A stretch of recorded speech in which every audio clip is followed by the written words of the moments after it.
অনর্থের মূল। আবার এই অর্থ ছাড়াই কোনো কিছু হয় না। আপনি এই পৃথিবীতে আসবেন তার জন্য অর্থের প্রয়োজন। আপনি জীবনে বড় হতে থাকবেন তার জন্য অর্থের প্রয়োজন। আপনার শিক্ষা দীক্ষা বিকাশের জন্য অর্থের প্রয়োজন। আপনি চাকরি করুন বা ব্যবসা করুন, সেই ক্ষেত্রে আপনার অর্থের প্রয়োজন। আপনি একটি পরিবার তৈরি করবেন, তার জন্য অর্থের প্রয়োজন। আপনার রোগ ভোগ চিকিৎসা সব কিছুর জন্য অর্থের প্রয়োজন। এমনকি যেদিন আপনি এই পৃথিবী ছেড়ে চলে যাবেন সেদিনও আপনার জন্য অর্থের প্রয়োজন। তাই অর্থের ব্যাপারটাকে যারা ইগনোর করে তারা কিন্তু তাদের সুখ সমৃদ্ধি শান্তি হ্যাপিনেস এই সব কিছুকে ইগনোর করে। আজকের ভিডিওর বিষয়বস্তু এই সুখ সমৃদ্ধি আমাদের জীবনে কিভাবে সুনিশ্চিত করা যায়, এবং যদি আপনি আর্থিক সমস্যায় পড়েন তাহলে সেটা তার কারণ কি, কি কারণে আপনি আর্থিক সমস্যায় পড়ছেন বা আপনার সুখ সমৃদ্ধি আটকে যাচ্ছে। সমৃদ্ধি সমৃদ্ধি কি? সমৃদ্ধির চারটি অঙ্গ। জীবনে তার প্রথম যেটি হলো সেটি হলো জীবনে অর্থ যেন নিরন্তর আসতে থাকে, সে ব্যাপারে সুনিশ্চিত করা। দ্বিতীয় অঙ্গটি কি? যেই অর্থটা আসবে সেটা যেন স্থায়ী হয়, সেটা যেন হাত থেকে পিছলে না যায়। তৃতীয় অঙ্গ কি? তৃতীয় অঙ্গ হচ্ছে ধনের অপচয় যেন না হয়, বাজে খরচা যেন না হয়। এবং চতুর্থ যেটা, সময়ের সাথে সাথে যেন আপনার আয়টা বৃদ্ধি পেতে থাকে, অর্থাৎ আপনার ঘরে ইনক্রিজিং রেটে যেন অর্থ আসতে থাকে। যদি জীবনে আপনি অর্থের অভাবে কষ্ট পাচ্ছেন তাহলে এই চারটি কারণের যে কোনো একটি কারণ আপনার জীবনে অবশ্যই আছে। হয় আপনার ঘরে অর্থ আসছে না, অথবা যদি আপনার ঘরে অর্থ আসে তাহলে সেটা আপনার কাছে থাকছে না, অথবা অপ্রত্যাশিতভাবে এমন এমন খরচা চলে আসছে যার জন্য আপনি অর্থকে ধরে রাখতে পারছেন না, নতুবা আপনার সংসারে অর্থের বৃদ্ধিই হচ্ছে না। আজকের ভিডিওটা আপনারা খুব মন দিয়ে দেখবেন, তার কারণ আজকের ভিডিওটা খুব গুরুত্বপূর্ণ। আজকে আমি যে উপায়গুলো আপনাদের জানাবো, যেগুলো বলবো, সেগুলো যদি আপনারা খুব ভালো করে বুঝে যান তাহলে আমি আপনাদের 100% গ্যারান্টি দিচ্ছি যে আপনাদের জীবনে অর্থ সমৃদ্ধি হওয়া থেকে কেউ আটকাতে পারবে না। নমস্কার, আমি অ্যাস্ট্রোলজার অরূপ দে। আপনাদের আমার অরূপ দে ডিভাইনার চ্যানেলটিতে সবাইকে স্বাগত। শুরু করার আগে একটা বিনম্র অনুরোধ, সেটা হচ্ছে যারা এখনও অবধি আমার চ্যানেলটিকে সাবস্ক্রাইব করেননি তারা অবশ্যই সাবস্ক্রাইব করে নেবেন এবং বেল আইকনটা টিপতে কিন্তু একদমই ভুলবেন না। অর্থনৈতিক সমৃদ্ধি যেটা আছে না, সেটার জন্য আপনার জন্মকুণ্ডলীর প্রত্যেকটা গ্রহই কম বেশি রেসপন্সিবল। কিন্তু নিরন্তর ধনপ্রবাহ এর জন্য ন্যাচারাল কারক হলো চন্দ্রগ্রহ। চন্দ্রগ্রহই ঠিক করে যে আপনি জীবনে কতটা পরিমাণ ধন উপার্জন করতে পারবেন। আপনার ঘরে সদা সর্বদা অর্থ আসতে থাকবে এবং অর্থের বৃদ্ধি হতে থাকবে, সেটার জন্য রেসপন্সিবল হচ্ছে বৃহস্পতি। আর আপনার অপচয়, কোনো লোকসান বা অপ্রত্যাশিত কোনো খরচা, এর জন্য রেসপন্সিবল হলো রাহু আর শনি। অর্থের ব্লকেজ, এর জন্যও রেসপন্সিবল হচ্ছে শনি। আপনার জন্মকুণ্ডলীর 2 নম্বর ঘরটি যদি পীড়িত অবস্থায় থাকে তাহলে আপনি কিছুতেই অর্থ ধরে রাখতে পারবেন না, অর্থ টিকবে না আপনার কাছে অর্থ কিন্তু আসবে কিন্তু টিকবে না, ধরে রাখতে পারবেন না। যদি দেখেন যে আপনার যে পরিমাণ অর্থের প্রয়োজন ঠিক সেই পরিমাণে আপনার অর্থের বৃদ্ধি হচ্ছে না, তাহলে জানবেন যে আপনার জন্মকুণ্ডলীতে শনি অবশ্যই পীড়িত অবস্থায় আছে। আর চন্দ্র তো ধনপ্রবাহের জন্য ন্যাচারাল কারক, এটা আমি আগেই বলেছি, আগের ভিডিওতেও বলেছি। মোটামুটিভাবে যেটা বিষয়বস্তু সেটা হলো যে আপনার অর্থনৈতিক সমৃদ্ধিকে যদি ঠিক রাখতে হয় তাহলে আপনাকে চন্দ্রকেও ঠিক রাখতে হবে। আজকে আমি আপনাদের এই চন্দ্রকে ঠিক রাখার জন্য একটি গোপন তথ্য বলে দিচ্ছি। রবি মঙ্গল এবং বৃহস্পতি এই তিনটে গ্রহ হলো চন্দ্রের মিত্র গ্রহ।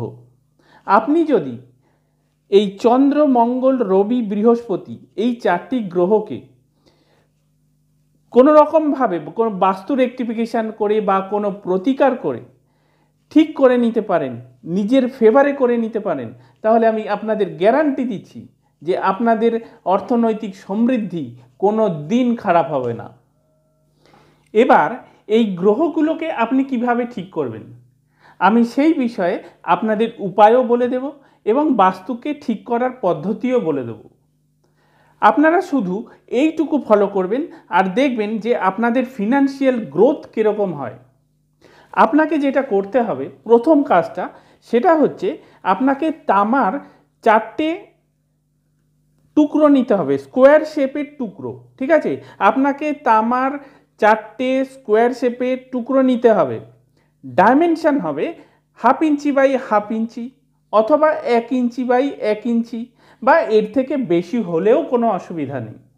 ঠিক আছে, এবার এই তামার টুকরোগুলোকে নিয়ে আপনাদের যে শোবার জায়গায় যে গদি থাকে, সেই গদি চারদিকে 4টে আপনি রেখে দেবেন, বিশেষ করে যেই জায়গাটায় আপনি শোন। এবার অনেকে আছেন যারা মাটিতে শোন গদি পেতে, সেই ক্ষেত্রে আপনারা গদির চারদিকে এই স্কোয়ার তামার টুকরোগুলোকে টেপ করে দেবেন। অ্যাকচুয়ালি এইটা হচ্ছে রবির উপায় আর কি, রবির জন্য এই কাজটা দেয়া হয়, কিন্তু এই কাজটি আপনি যদি করেন তাহলে এটা চন্দ্রের এনার্জিকে আপনার যে ফিনান্সিয়াল প্রপার্টির এনার্জিতে কনভার্ট করে দেবে। বুঝতে পারলেন? চন্দ্রের যে এনার্জিটা আছে সেটা কনভার্ট হয়ে আপনার ফিনান্সিয়াল প্রপার্টির এনার্জিতে চেঞ্জ হয়ে যাবে। এই কাজটা আপনারা যে কোনো দিন করতে পারেন, কোনো অসুবিধা নেই। এর সঙ্গে আপনাদের যেটা করতে হবে সেটা হচ্ছে যে আপনাদের ঘরের কিছু অংশে কাঁচা মাটি রাখতে হবে। ঠিক আছে, মানে কি বলবো, আগে তো বাড়ির সামনে উঠোন হতো বা রান্নাঘর পেরোলেই এক কাঁচা মাটি আমরা পেতাম, কিন্তু এখন ফ্ল্যাট কালচারে কি হয়েছে যে সেই সুযোগটা আমাদের কাছে নেই।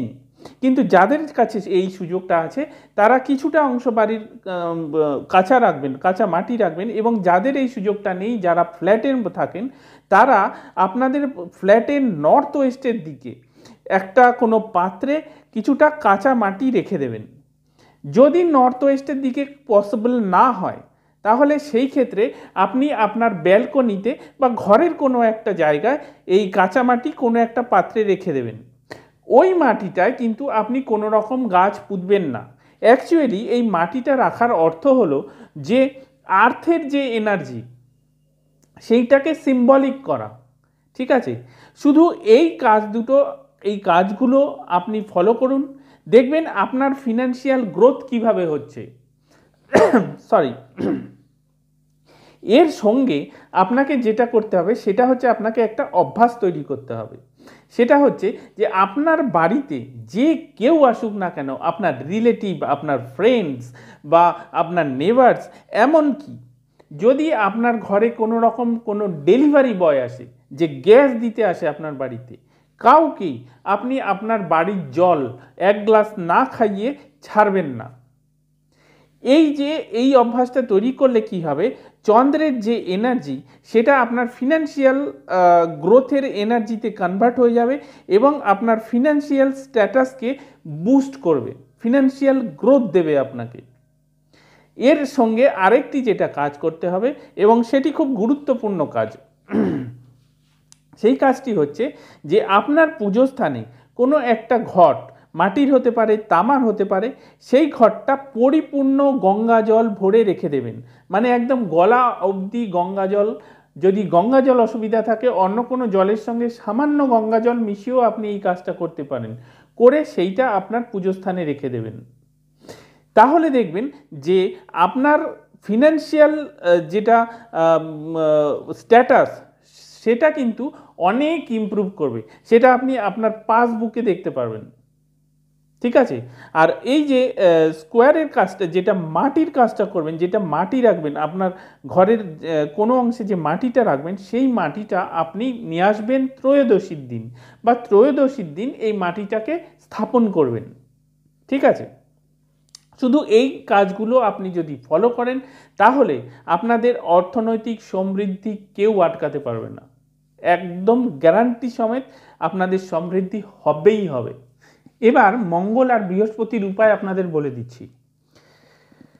ত্রয়োদশী বা অমাবস্যার দিন আপনারা 7টা হলুদের গাঁঠ একটা হলুদ কাপড়ে নিয়ে বেঁধে পুটলি করবেন এবং সেই পুটলিটাকে নিয়ে কোনো একটা মন্দিরে যাবেন। যদি মহালক্ষ্মীর মন্দির হয় বা কোনো লক্ষ্মী মন্দির হয় সেটা তো অতি উত্তম, যদি না পান কোনো অসুবিধা নেই, যে কোনো মন্দিরে যাবেন এবং মন্দিরে গিয়ে মা মহালক্ষ্মীর মন্ত্র আপনারা 108 বার জপ করবেন এবং তারপর আপনারা সেইটিকে নিয়ে এসে আপনারা আপনাদের ধনস্থানে রেখে দেবেন।